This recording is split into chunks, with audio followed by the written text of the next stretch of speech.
Now, when we think of the Catholic Church and how great their morality is,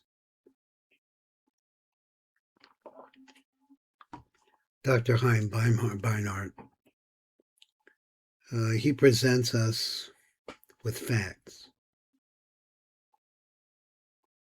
The Church is very jealous of the Jews and always has been. Since the conversion of the Roman Empire to Christianity, the hatred of the Romans for the Jews knows no bounds, and it continues into the 15th, the 16th, the 17th century. Let's come over here and let's take a look at what's going on with the Jews in the country of Italy. Jews in 16th and 17th centuries in Italy. Now let me bring this over here, get it focused as best I can. Dr. Beinart writes, the history of the Jews in Italy in the 16th and 17th centuries is as complex as that of the two preceding centuries.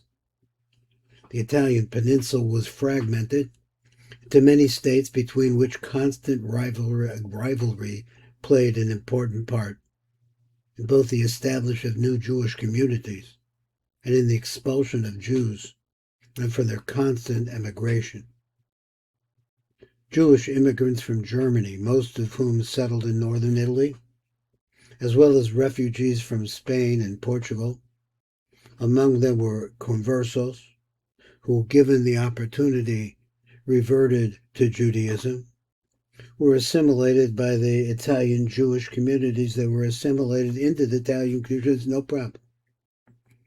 Each group of immigrants brought with its customs and traditions of communal organizations which they established and continued to practice for many generations in their new communities, quite distinct from one another.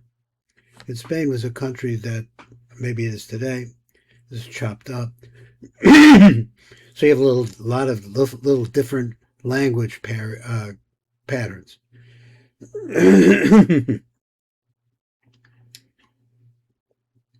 The Jewish fate in the 16th century Italy, one is expulsions from various towns and areas. Persecutions, as in Spain, were uniformly applied in the Spanish-ruled territories of southern Italy during this time. Spain was growing. It became its... Dr. Beinart, in one of his books about what the Spanish Jews is that at the worst possible time for Spanish Jews, the Spanish Gentiles were discovering the New World. They had domains, they had money, they had ships, they had an armada. After Spain took control of Milan and northern Italy, wow, it was extended to these areas as well. In other words, wherever they went, they brought hate. They're doing that now. In the 15th century, 70s, Spain exerted its influence upon Savoy and its environs, and we'll see that area. Well, let me just flash to it. Maybe we can get a look at it. Here is Savoy. I call this France, but in 1575, that was the date of this. Let me see. I don't think you can see it. Okay, here is the Italian peninsula. And here is Savoy. And Milano, actually this is in fact in Piedmont, all of this area of northern Italy. Spain took control of that. We'll get back to that. So you have your eternal enemies, the real killers in Spain.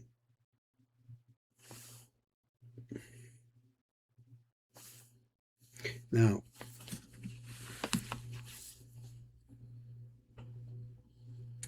in the 1570s, Spain exerted its influence over Savoy and its environs.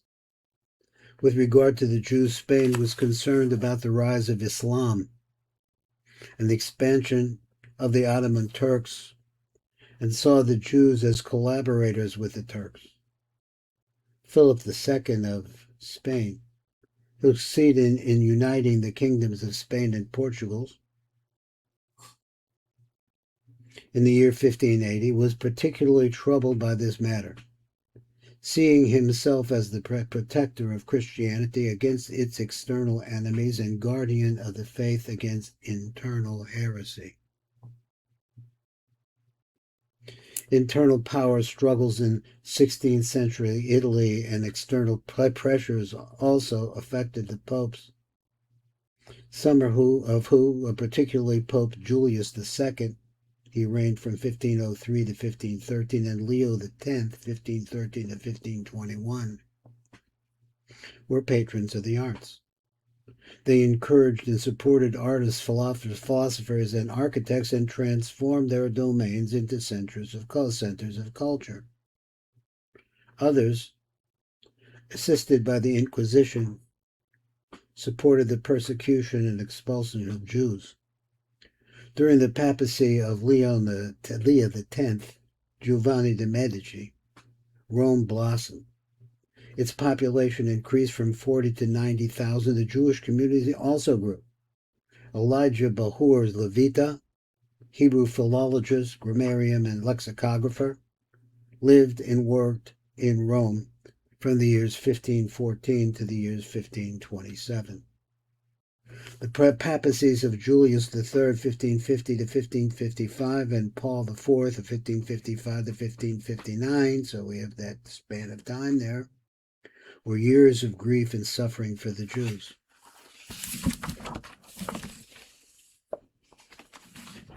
Of Italy. Paul IV revived the Inquisition and was the author of the bull Cum Nimis Absurdum, because it is absurd. What is absurd? Of 14 July 1555, which determined the official attitude of church towards the Jews. This is your holy church. The bull decreed the segregation of Jews into separate streets or quarters, which were called ghettos, and the wearing of a yellow badge. You think Hitler made that up? And hat. They had to wear some kind of ugly hat. Rabbi Wein points out in his history series that Jews made very proud ugly hats and very decorative stars, yellow stars. On 30 April 1556, he ordered the rest of the conversos who had come from Portugal and settled in Ancona. Now, going backwards a little bit, we have to understand that the entire population of the Jews who had fled from Spain into Portugal, which is estimated to be approximately 70% of the Jews. When you think about getting on a ship and going to other places, everybody couldn't do that. The easiest thing to do was go to Portugal. But in the year 1496, they were mass baptized. Holy water was sprinkled on everybody, and you got rid of your mezuzahs on the penalty of death. And you put a crucifix there. And maybe you ate pig meat with the local priest. An Inquisition tribunal sentenced 50 of these men. 24 were burnt at the stake. What was their problem? They were forcibly converted to Christianity, and the first chance they got, they went back to being Jews again. They found these people. I don't know, there's some kind of records of the fact that they were one-time Christians, and burnt them. He didn't say all 50, he said 24 were burnt. Doña Gracia Nasi and her nephew Joseph Nasi, they were previously conversos, attempted to intervene on behalf of those condemned to the stake by organizing a boycott of the port of Ancona and transferring commerce to nearby Pesaro. The boycott was unsuccessful, but the attempt was significant as an instance of exertion of Jewish power. Now think about the situation we're in today. 2 women were sent out of, I think, a museum in Spain because they were wearing Magen Davids, the Jewish stars.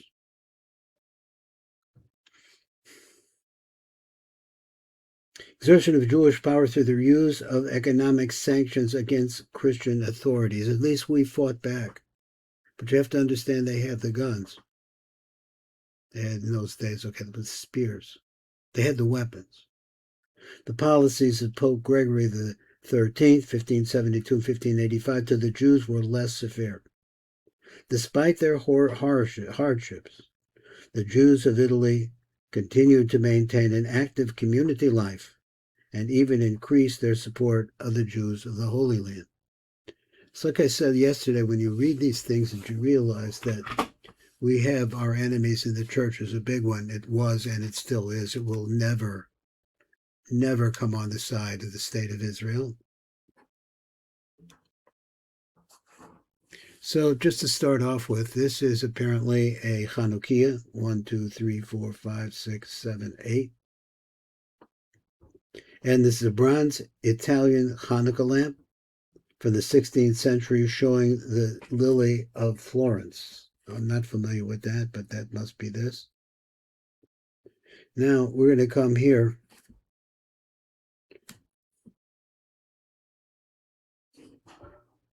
And this is the legend here. So let's take a look at Italy. This is Italy.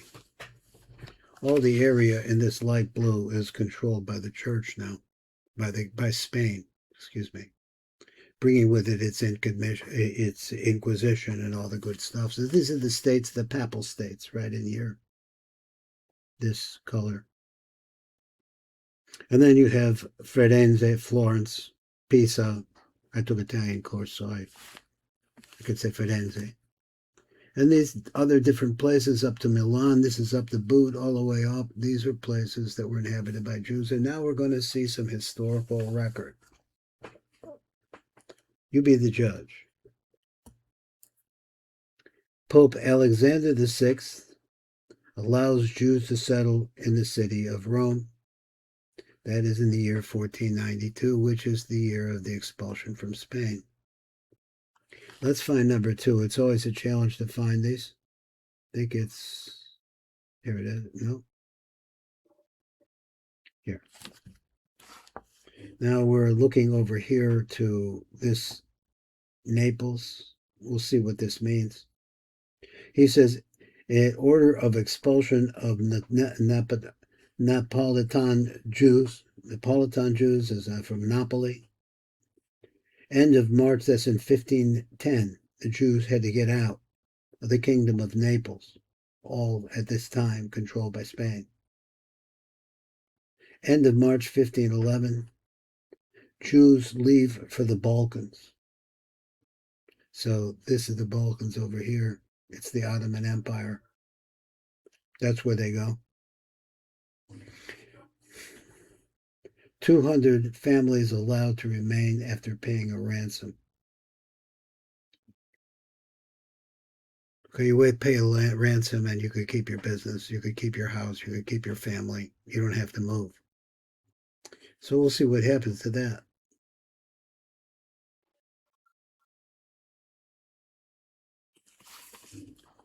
The early 16th century for Hebrew printing was developed. This is in Venice. So we know that Mantua, also known as Montoro, and Cremona were big centers of that. Now, I think it's important at this point we look over here and see what these little flames are. Auto da fe, which means being burnt at the stake during papacy of Julius II. So these are different places, all the places on this map where you could see the little fires, like in Bologna, Ravenna, Ferrara, Mantova, where they had a tremendous printing press for the books of the Zohar, and Cremona. All of these places full of Jews in Padua. They burnt Jews for who knows what. That was number 3. Number 4, 1562, 1550. Let me get back down here where you can see it. Sorry, I'm trying to bring it down even lower. We can see them better. In the year 1516, the Jews are ordered to live in closed quarter ghetto. We have a picture of a ghetto down the bottom. We might as well take a look at it now.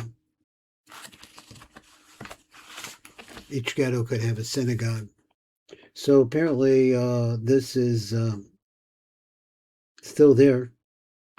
This is the old ghetto. There's a Spanish synagogue here that's when people came from Spain. There was Chaim Luzzatto, was a tremendous Kabbalist, a synagogue. They had a Granada synagogue for people who came from that area, and the Italian synagogue. Now these are names of streets.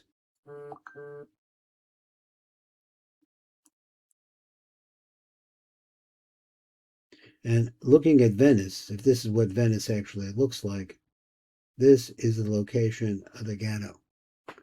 The thing about the ghettos is that you may be making money out in the street, you're in your business or whatever it is, but you can't move.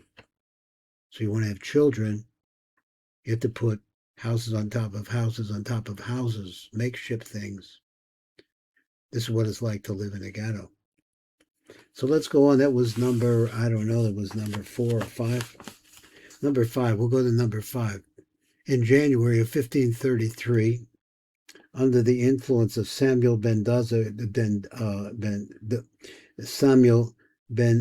Isaac of Barbanel, the expulsion of Jews ordered by Charles V is postponed for 10 years. After they paid the ransom, they abrogated the agreement. In 1541, the Jews were expelled. Nice people, holy people. Number 6.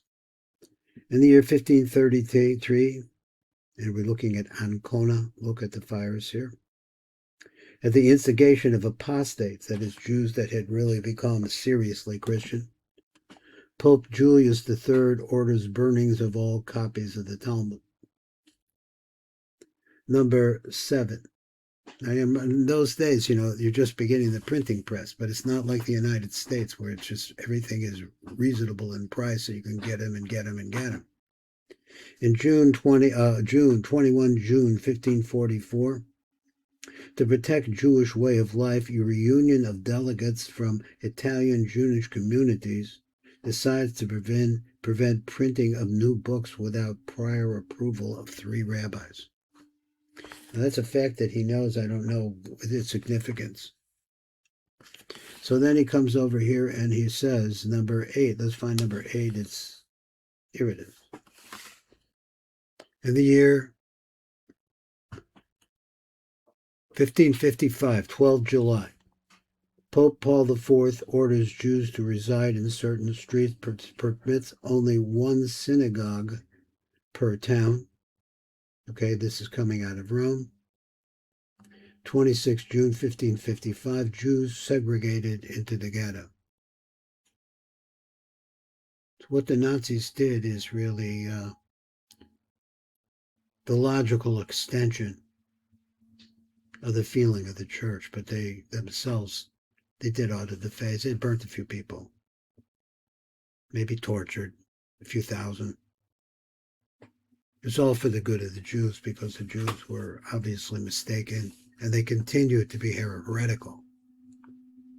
24 May 1556, at an Inquisition tribunal, 24 conversos were convicted of Judaizing and then burned at the stake here in this place called Ancona. Now, I see in the legend where you see the book here, over here, and I think that's Modena or Bologna. You see it down here in Rome. And just forget the Spanish areas, because being Jewish there is very, very dangerous. Cremona. Here in Mantua, which is Montoro. Burnt books. Let's go on. That was number 8. Number 9. May 26th, so that's number 9. And here is the final. 25 February 1593. Pope Clement VIII orders expulsions of Jews from papal territory, excluding Rome, Ancona, and Avignon. July 1593, the order was canceled for fear of affecting trade with the East. Well, there's the business of the church. Got to get rid of those Jews. Don't think for a minute that the attitude of the church has changed, except that the church is much weaker than it ever has been, at least in Europe. This is Baruch Fleischman, Tikkun Elevator Kolo.